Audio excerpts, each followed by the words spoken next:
Because first she recognizes who Jesus is. He's the son of David. She knows what that means. He came for Israel. But then he also understood, but if there's anything left over, his mercy could still be given to non-Israelites beyond the table.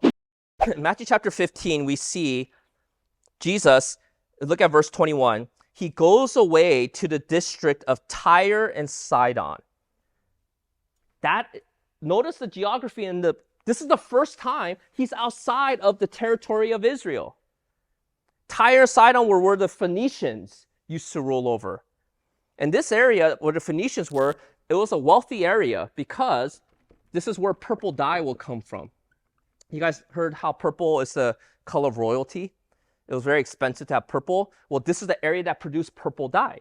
I'm going to go to Phoenicians, or, well, here it was called the Canaanites. Do you guys remember the Canaanites in the Old Testament? Were they friends of God? They were horrible enemies of God. Idolaters. What good can you find in Canaan? The Canaanites, right? If anything, Canaanites was the one territory that God told Israel to destroy, take over. This is your land, not the Canaanites. But then we are introduced to a Canaanite woman in verse 22. Notice how verse 22 starts. It says, behold. It's to catch your attention. Notice the audience is different now. Notice who approaches Jesus. Not a Jewish woman, not a woman of the Abrahamic covenant, not a woman of the Mosaic covenant, a woman who probably doesn't even know the Davidic covenant maybe. This woman doesn't have any of the covenants, yet look at her, a Canaanite woman, come up to Jesus. And notice what she calls him in verse 22. Have mercy on me, O Lord. What? What was the one thing the Pharisees refused to call Jesus? And who is calling Jesus the son of David here, finally, for the first time in this gospel? A Canaanite. Do you see how the message is changing now? Because Jesus is not focused on Israel anymore, because he knows the condition of their hearts at this point. So he is going to open himself up to who? Anybody who sees him as the son of David. Anybody who sees him as the son of David, he will engage with. Now, she says, son of David, have mercy on me. My daughter is severely oppressed by a demon. But notice, he doesn't engage her right away and say, oh my gosh, how did you know I was the son of David? What passage did it for you? Did you read Isaiah 9? He doesn't do any of that. He tests her faith here. So he didn't answer her a word. He's just silent. Because this is shocking, a Canaanite woman saying son of David. Because what is the son of David a reference to? Which covenant? Davidic covenant. Who was that covenant given to? Israel. That wasn't given to Canaanites. Yet she is recognizing Israel's covenant about Jesus. Okay, but his disciples came, they begged him, saying, send her away, for she is crying out after us. They're like, well, this is a crazy woman. She's calling you son of David. She's not even an Israelite. What is this whole thing, right? Just send her away. He answered to her, I was sent only to the lost sheep of the house of Israel. Remember? Isn't that what he told his disciples earlier? So he's consistent. Why are you calling me son of David, in other words? You know I'm here not for Gentiles or Canaanites. I'm here for whom? The lost house of Israel. I'm the Messiah, the son of David. But then she came and knelt before him, saying, Lord, help me. And he answered, okay, he's going to keep going. It is not right for me to take the children's bread and throw it to the dogs. Now, here's the thing. People get offended here. There's two different words for dogs. One word is what Paul uses, which is the negative, where he talks about false teachers as dogs. That's not the word used here. The word used here is little dog or puppy. Now, why would he use the illustration about a puppy? Because remember, he's in the wealthy area of Phoenicia. Wealthy people at this time had pets. Most people can have dogs today. Not during that time, right? That time, only the wealthy. This woman came from a wealthy area.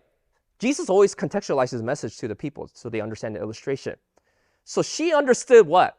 She understood what it's like to have kids, because she just said, my daughter, right? She's pleading for her daughter. She understands what it's like to have a daughter and a puppy.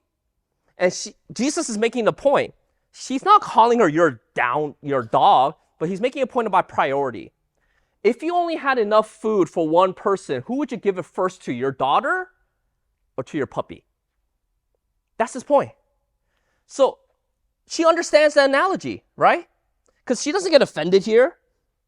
She's a woman of status and wealth. She doesn't say, how dare you call me a dog? Instead, she said, yes, Lord, yet even the dogs eat the crumbs that fall from the master's table. She's saying, I know the priority. Because what is Jesus trying to say? His priority is whom? Not Canaanites, is whom? Israel. They are my sons and daughters. They are the ones that should get the bread that's left first.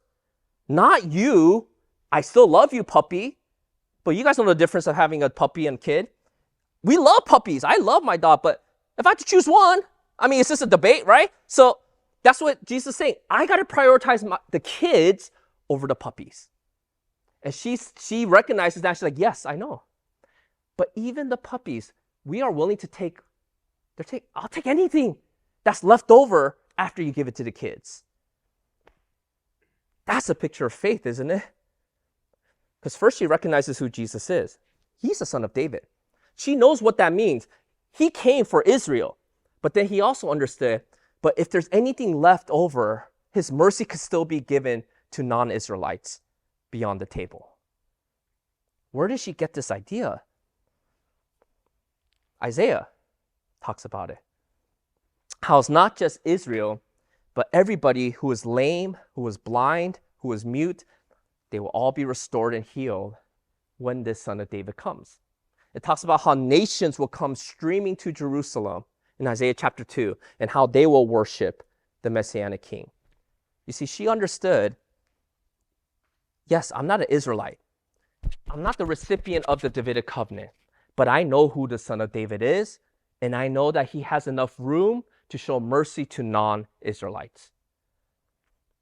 That's why I look at what Jesus said. Oh, woman, great is your faith. By the way, this is the first time he commends a person's faith in this whole gospel. He hasn't commended his disciples' faith up to this point. Why? Because they're really dumb, right? He speaks in parables. Why are you speaking in parables? It's like, oh, remember Isaiah? No. And it's like over and over again, he's doing parables.